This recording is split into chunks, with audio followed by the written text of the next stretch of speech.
63 candidates were standing in the glass lobby of the Nexara building when I walked in. Wrinkled dress shirt, my daughter's dinosaur backpack over one shoulder, and her, 6 years old, hair pulled back, hugging a white stuffed rabbit named Pepper, like Pepper was the most important thing in that building. Maybe she was. The laughter came immediately. Someone said it looked like a daycare drop-off. Another person finished the joke. Others laughed because it's easier to laugh than to ask questions that might make you uncomfortable. I didn't turn around. I crouched to Luna's level, moved a strand of hair from her face, and told her quietly she was going to be fine. That the lady at the front desk had coloring books, that I'd be done soon. She nodded, held Pepper tighter. Then I stood, straightened up, and walked into the main hall. 30 seconds later, Logan Cross, 250 pounds, 3-time regional MMA champion, the most obvious candidate for the position everyone in that building knew was his, was face down on the mat. Nobody laughed after that. My name is Henry Matthews. I'm 38 years old. I spent 12 years as a Delta Force operative and left the service 3 years ago when my daughter needed a father more than the military needed a soldier. That day, I was just a man with a child and an address. The Nexara building stands on the east side of the city. 42 floors of blue glass, home to one of the most quietly powerful security technology firms on the eastern seaboard. On that Monday morning, the first floor had been converted into something different. A tryout for personal security chief to the CEO. 63 candidates, former police officers, professional fighters, ex-military contractors, men who had spent years being paid to look dangerous and had gotten very good at it. The air smelled like ambition and shoe polish. Hunter Voss intercepted me before the registration clerk could speak. 38 years old, broad through the shoulders, with the particular confidence of a man who believed he had already won a competition that hadn't finished. As acting head of security for Nexara, Hunter had reasons to feel unsettled by that morning's tryout, and he had chosen to let that unease come out as cruelty. He stopped directly in front of me, close enough to establish the size difference. This isn't a daycare, friend. The preschool entrance is in the basement. More laughter from the chairs. Logan Cross, sitting in the front row with his arms crossed and one leg stretched out like he owned the floor, gave a slow nod. He had won 4 matches already that morning, all within 40 seconds. He had been enjoying the day. I looked at Hunter directly. My voice carried no heat. I have an appointment at 9. My name is on your list. Hunter checked the tablet. Something moved across his face. A brief tightening he covered quickly. The name Henry Matthews sat at the top of the candidate roster, added late Sunday afternoon, added personally by Isabel Park, CEO of Nexara Group. He handed the tablet back to the clerk without explanation and gestured toward the main hall with his chin. Luna was escorted to a small waiting area near the reception desk where a junior staff member had set up coloring books and a low table. She sat down, placed Pepper on the chair beside her, opened to a blank page, and began to draw without a word. I walked into the main hall. The first round was not about strength. It was about judgment. Each candidate was given 3 minutes at a standing desk. One interviewer, a list of situational questions, no time to rehearse. The men ahead of me arrived with laminated credentials, printed service records, framed photographs of themselves with notable clients. One man brought a folder 12 pages thick. 2 of them opened with the phrase, "I've been doing this for 15 years." I came to the desk with nothing in my hands. The interviewer looked up. "Your CV?" I placed a single sheet of white paper on the desk. On it was a phone number and 1 line of text. "Call this number if you need verification." Hunter Voss, standing nearby with his arms folded, let out a short breath through his nose. The sound a person makes when they've decided to be patient in a theatrical way. You're serious? Hunter said. Very, I said. The second part of the first round was a response assessment. Each candidate watched a 90-second video of a simulated threat environment, a crowded event space, multiple actors moving through the frame, a principal figure in the foreground, and had 30 seconds to identify danger points and propose a response protocol. Logan Cross watched the video, paused 2 seconds, and identified 4 of the 6 marked threat positions. He spoke clearly and with authority. The room gave him quiet approval. I watched the video once. I stood with my arms at my sides and said, 6 marked positions, 2 unmarked. The camera dead zone behind column 3 on the left side gives an unobserved approach angle of approximately 4 feet. And the man in the green jacket has shifted his hand position 3 times since the video began. He's carrying something he hasn't decided to use yet. The room was quiet for 2 seconds. Hunter said, "Lucky guess." I said nothing. I returned to my seat. Up on the 38th floor, Isabel Park was watching the feed from the assessment room on the monitor above her desk. She sat in a straight-backed chair with a notepad on her knee that she had not written on in the last 20 minutes. Her assistant, Madison, stood near the door. "He doesn't look like the usual type," Madison said carefully. "No," Isabel said. "He doesn't." 3 weeks earlier, an unmarked envelope had arrived on Isabel's desk. Inside was a 12-page document, a detailed summary of one Henry Matthews. Service record, skill assessment, personal profile, no sender name, no return address. At the bottom of the last page, a single typed sentence: "She will need him." On the monitor, I sat in my chair with the same expression I'd had since walking in. Not bored, not performing patience, simply present. Isabel tapped her pen once against the notepad. Then she set it down. When the bracket for the physical round was posted on the board in the main hall, the room read it with the focused attention of men who understood what it meant. Most matchups were reasonably balanced. One was not. Hunter Voss had scheduled me against Logan Cross. It was not an accident. Hunter had arranged the bracket himself that morning with the particular satisfaction of a man who believed he was solving a problem. This quiet, unpedigreed single father who had appeared from nowhere on the CEO's personal list could be eliminated cleanly in the first round of the physical assessment, then the whole matter could be resolved before it became inconvenient. Logan read the bracket and smiled. Not a cruel smile. Logan was not cruel by nature. He simply did not see it as a contest. The other candidates drifted toward the outer ring of the mat area. A few pulled out phones. The mood in the room had become something between entertainment and anticipation. They were going to watch the big man erase the puzzle. Then the day would make sense again. Upstairs, Madison leaned close to the monitor and said quietly, "Isabel, they've put him against Cross." Isabel was already standing. She straightened her jacket and walked to the door. "You're going down," Madison asked. "The screen is too small," Isabel said, and stepped into the corridor.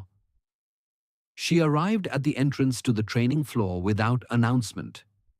No advance notice, no escort beyond Madison, who followed 3 steps behind and said nothing. The moment Isabel appeared in the doorway, the energy in the room changed. The ambient tension of men competing with each other collapsed into a different kind of attention. Spines straightened. Conversations stopped mid-sentence. Hunter moved toward her immediately. "Miss Park, there's no need." She looked past him toward the mat. She did not look at Logan Cross. She had already assessed Logan. He was what he appeared to be: powerful, experienced, completely legible. She looked at me. I was crouching near the edge of the mat, retying the lace on my left shoe, not looking at Logan, not looking at the crowd, not looking at her. In the 12 years since Isabel Park had become the youngest CEO in Nexara's history, she had sat across from hundreds of people who were trying very hard to make an impression on her.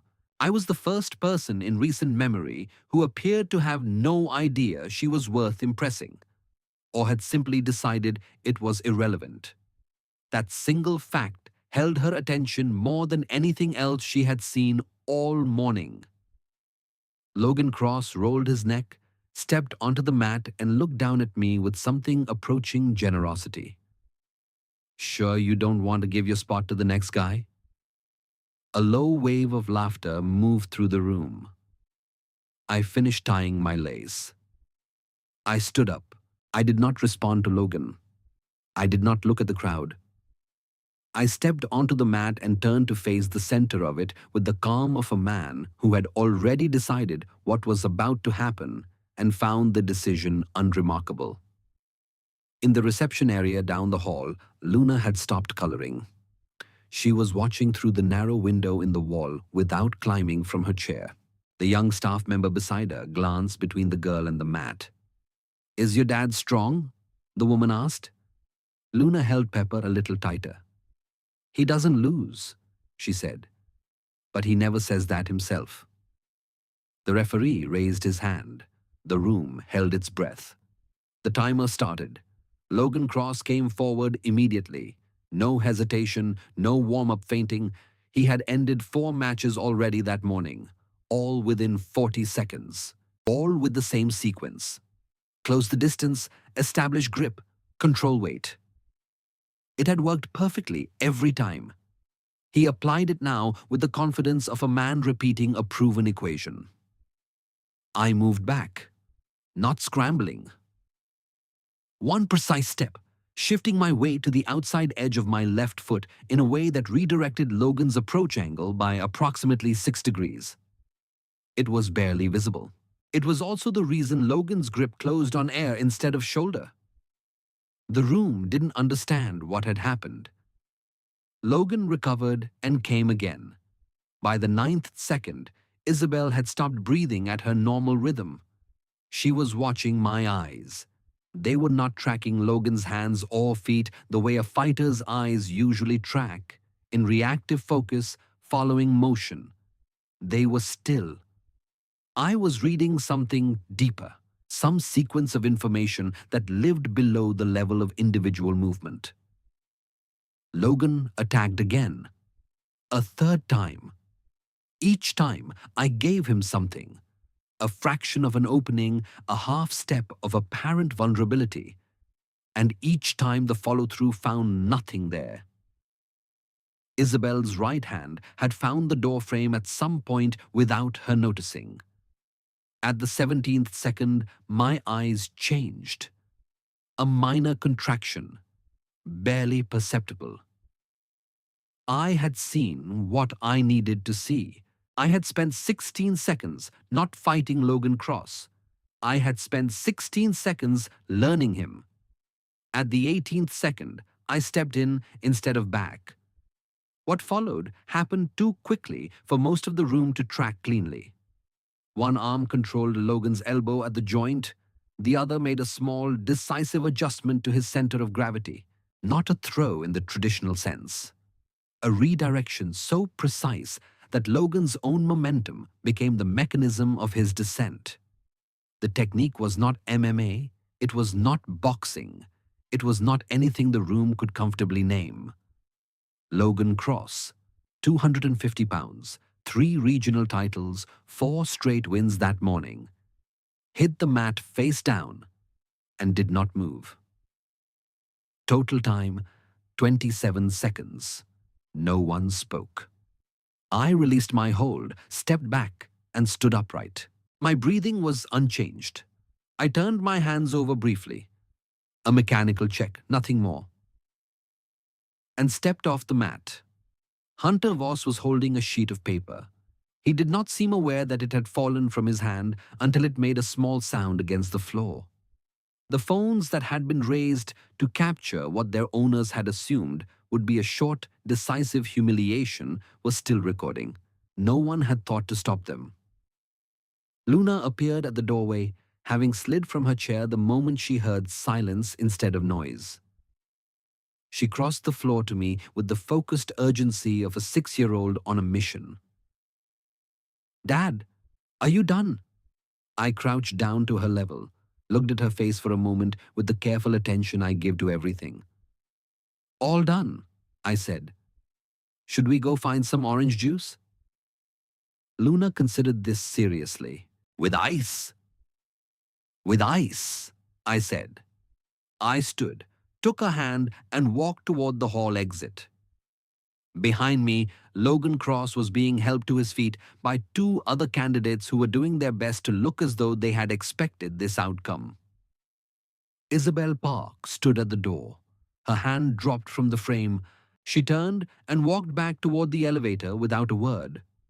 Madison fell into step beside her, and for the length of the corridor, neither of them said anything. Then Madison said very quietly, his breathing didn't change. "I know," Isabel said. She called me up before the bracket finished. The other 62 candidates were still waiting in the main hall when Madison appeared at the door and asked Henry Matthews to follow her. A few of them exchanged looks. Hunter Voss straightened his jacket and opened his mouth. But Madison had already turned towards the elevator. I was following, and Luna was beside me with Pepper tucked under her arm. And none of it had been submitted for anyone's approval. The 38th floor was quiet in the way that expensive buildings are quiet, not silent, but deliberately undisturbed. Isabel's office occupied the northeast corner with floor-to-ceiling windows that gave the city back in clean rectangular sections. Books organized by spine color. Her desk held exactly 3 items: a monitor, a notepad, and a glass of water. Nothing decorative, nothing personal. Luna stepped inside, stopped, and looked around with the evaluative focus of a child who took environment seriously. "It's nice in here," she said, "but there aren't any plants." Isabel, who had been watching me from behind her desk, looked at the girl. A beat passed. "I know," she said. She slid a folder across the desk. I sat down. Luna settled into the chair beside me, opened a small notebook from her coat pocket, and began drawing without being asked. Isabel asked about the technique on the mat. I said it came from specific training in specific environments. I did not elaborate. She asked about my service record. I said it was in the folder she'd already reviewed. She asked who had sent her the 12-page document. I looked at the folder on her desk. For 2 seconds, something moved behind my eyes. A recognition, a calculation, and then a deliberate settling. "I don't know," I said. She watched me. I was telling the truth. That was the part that bothered her most. "What salary are you asking?" she said finally. I gave her a number. Reasonable. Not suspiciously low. Not inflated. The number of someone who had thought about what the work was worth rather than what the market would bear. She signed the contract without renegotiating. Downstairs, Hunter Voss received the news on his phone. He stood in the corridor, looked at the screen for a long moment, and then called a number that did not appear in Nexara's company directory. The call lasted 40 seconds. Afterward, he put his phone in his pocket, smoothed the front of his jacket, and went back inside as though nothing had happened. The first 7 days, I worked like a shadow. I stayed exactly 1 step behind Isabel. Not 2, not beside her. 1 step. The positioning was precise enough that she noticed it on day 2 and said nothing, because there was nothing to say. It was correct. It was how it should be done. I knew which doors had delayed hinges before I reached them. I read meeting rooms before she entered. Not conspicuously, just a half-second pause at the threshold, eyes moving once across the space. I knew when someone in a room was carrying tension before the conversation revealed it. In 7 years of running Nexara, Isabel had never had a security detail she forgot was there because it simply functioned so naturally. She had spent those years finding ways to move around her guards. She did not find herself doing that now. She also noticed that I did not look at her the way people usually looked at her. That particular voltage, the low-grade performance energy, the slight overpositioning of the body toward power, was absent in me. I was not positioned toward her because she was important. I was positioned toward her because she was my responsibility. The distinction was so unfamiliar, it took her 3 days to name it. On the 5th day, the school called at noon. Luna's usual afternoon sitter had a family emergency. I came to Isabel's office door and spoke briefly to Madison. Then Madison came in and told Isabel what had happened, framing it as a logistical complication requiring my absence for the afternoon. Isabel said, "Bring her here." Madison paused. Isabel had already turned back to her screen. Luna arrived 45 minutes later with her backpack and her coloring kit. She said hello to Isabel, put Pepper on the corner of the waiting room couch, sat down with her supplies, and worked quietly for the entirety of the afternoon without interruption. At 4:30, she walked to Isabel's open office door and held out a folded piece of paper. Isabel opened it. A crayon drawing. 3 figures in front of a house. One tall figure with dark lines for a jacket. One figure with long hair and a grey dress. One small figure holding something white and round, which was presumably Pepper. In front of the house, a tree with green leaves and what appeared to be apples. The sky was yellow. Isabel looked at it for a long time. She folded it carefully and placed it in the top left drawer of her desk. She did not put it in the recycling bin under the desk, which was where paper without operational relevance went. That evening, Isabel received an email from an anonymous address. The message was 9 words. "You're being sold and you don't know it yet." Attached was a screenshot of a clause from a contract she had signed 6 months earlier. A merger framework agreement with Vantage Tech, led by Isaac Crane. The clause had a small section marker at the bottom. Section 9. She called her legal team. Her primary contract attorney did not pick up. His assistant called back 40 minutes later with an explanation that felt carefully constructed. Isabel sat at her desk after the call and looked at the framed mission statement on the wall without seeing it. I was standing near the window. I had been there since she finished the call. She said, "Do you know anything about this?" I said, "Not enough yet, but I'm looking."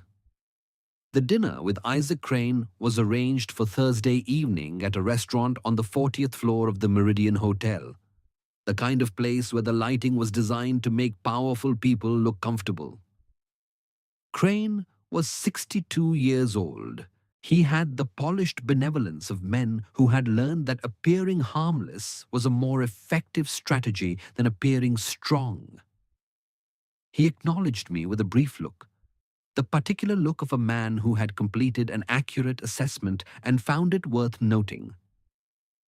The meal moved through its early stages with the performance quality of 2 skilled negotiators who had agreed to enjoy the theater of the thing. Crane spoke about the Vantage partnership with warmth. He used words like synergy and family without embarrassment. Then, during the main course, he said the words as though they were not loaded. The Q4 benchmarks, of course, will be the natural moment of alignment given Section 9. Isabel set down her fork with the careful motion of someone who does not permit their hands to express what their face will not. Inside, something dropped and kept falling. She said, Of course. Crane smiled with the warmth of a man who believed he had already won. In the car afterward, the city moved past the windows in streaks of white and amber light. I drove. Neither of us spoke for the first 20 minutes. Then Isabel said, "Did you read the contract before you took this job?" "First morning," I said. "Section 9, Section 14, and Appendix C." A pause. She looked at my reflection in the rearview mirror. "Why would you read my contracts?" "I can't protect you if I don't understand the ground you're standing on." She watched me in the mirror. I was watching the road. My jaw had a line of tension in it that had not been there during dinner, which meant I had been performing calm in that restaurant the way she had, and she had not noticed until now. That realization settled into her chest and stayed there. 3 nights later, the security log for the Nexara basement parking level showed an 11-minute gap.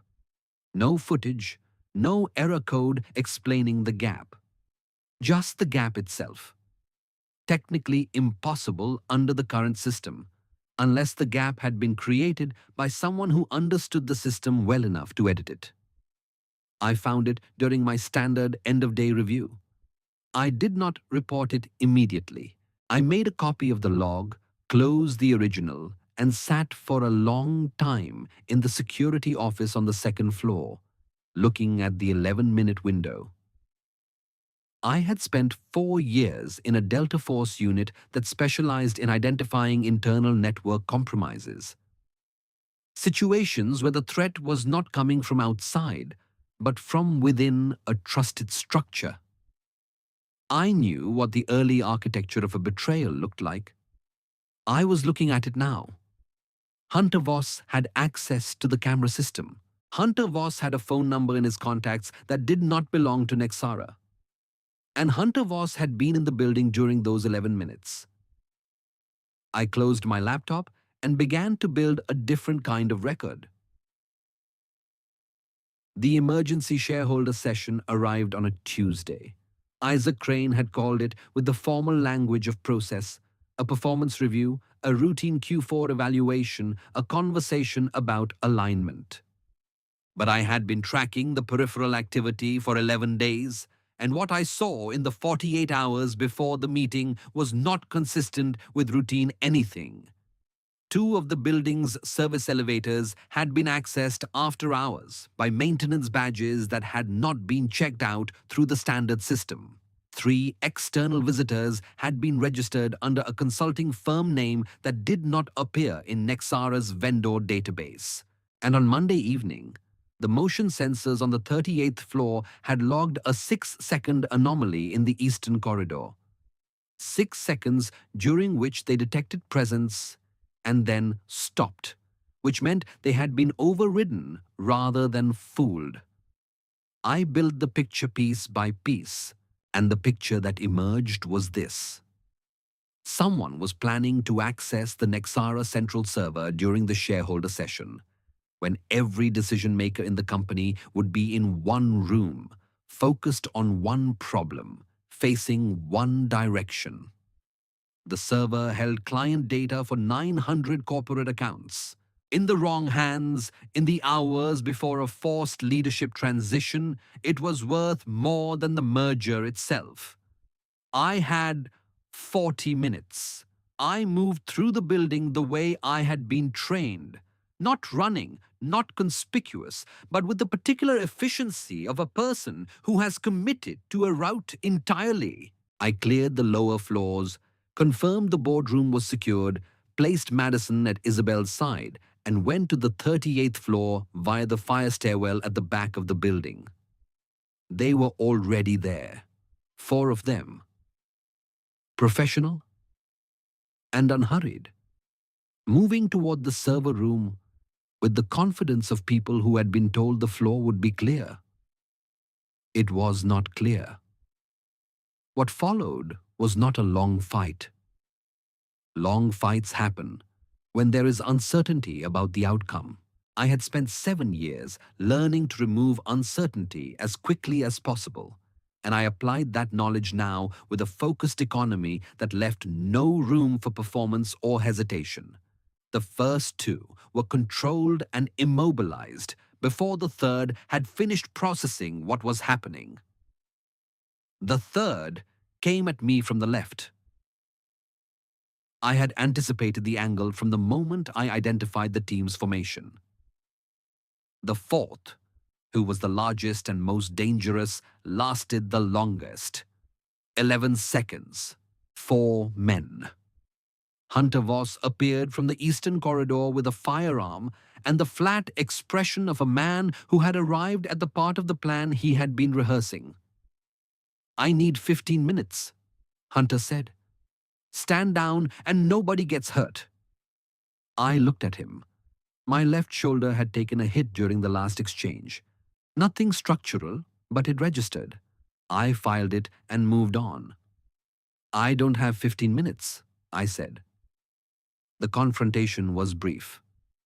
Hunter was skilled and committed, but he was operating on the logic of threat, and I was operating on the logic of necessity. And necessity has a particular advantage in close quarters. When the sound of footsteps on the fire stairs announced the building security team's arrival 2 minutes later, Hunter Voss was seated against the wall with his hands immobilized and a resigned expression that contained beneath its surface the specific shame of a man who had bet on the wrong outcome. Downstairs in the boardroom, Isabel Park was sitting at the head of the table with 31 shareholders and one Isaac Crane arranged in front of her. She had received the update from Madison 60 seconds earlier through an earpiece. She had absorbed it, processed it, and returned her face to its baseline configuration. Crane had been speaking. She let him finish his sentence. Then she said, "This session will need to be postponed. The reasons will be explained by law enforcement within the next few minutes." She let one beat pass, and then looked at Crane with the direct focus of someone who had finished being diplomatic. Section 9 will also be contested under Clause 22B, which provides for nullification in cases of documented partner fraud. I have the documentation. Crane sat very still. "I've been building the file," she said, "for 8 days. The hospital was not where I had intended to end my Tuesday. I declined the first ambulance with the same energy I apply to most things I don't need. Isabel met me in the lobby of the Nexera building, looked at my left shoulder and the state of my shirt, and said simply, 'I'm driving.' I started to say something. She held up her keys. At the emergency intake desk, she gave my name and insurance information. From memory, she had reviewed all personnel files on the weekend following my hiring, a fact she had not mentioned to me. In the exam room, while we waited for the attending physician, Isabel took the gauze from the supply shelf and began to work on the cut on my forearm. She did this without asking permission, which I found notable. "You know how to do this?" I said. "No," she said, "but I learn quickly." I watched her work for a moment and did not say anything further. Luna arrived 35 minutes later in the company of Madison, who had called the sitter and then driven over when the sitter wasn't answering. The girl came through the door with Pepper under one arm and covered the distance between the door and my bed in approximately 4 steps. She held my hand for a moment without speaking, which told me more about what she had been feeling on the way over than any words would have. Then, Luna looked at Isabel with the careful assessment she applied to questions that mattered. "Is Miss Park the reason Dad got hurt?" she asked. "No," I said. "Dad got hurt because of what his job needed him to do." Luna considered this. The reasoning was acceptable. She turned back to Isabel, and whatever she found in the woman's face appeared to satisfy some additional question she hadn't spoken aloud. "Can you stay?" Luna asked. I don't want Dad to be alone when he's hurt. Isabel looked at me. I was looking at the wall above the bed with the focused attention of someone who had decided to study the paint very carefully. She pulled the chair beside the bed closer to the wall and sat down. "Okay," she said. By 11 at night, the corridor was mostly quiet. Luna was asleep on the waiting room bench along the opposite wall, her head resting on Isabel's jacket. Pepper fitted into the space between her chin and her chest. Isabel sat without moving, her hand resting lightly on the edge of the bench near the girl's shoulder. I stood at the doorway of the exam room, cleared for discharge, but not yet gone. My shoulder had been properly dressed. I was wearing a clean shirt that Madison had retrieved from my apartment along with Luna's things. I stood in the doorway and watched the two of them in the yellow corridor light and did not speak for a long time. Isabel looked up. Neither of us said anything. The city ran its usual frequencies outside the window at the end of the hall. Sirens at a distance, the low harmonic of traffic, the anonymous noise of a place that doesn't slow down for ordinary emergencies. I walked back in and sat on the edge of the bench on the other side of Luna, so that the girl lay between us with Pepper occupying the logical center. After a while, Isabel said quietly, "Luna added to the drawing." I waited. "The one she gave me last week," she said. "I had it on my desk. She came in this morning before I arrived and added something."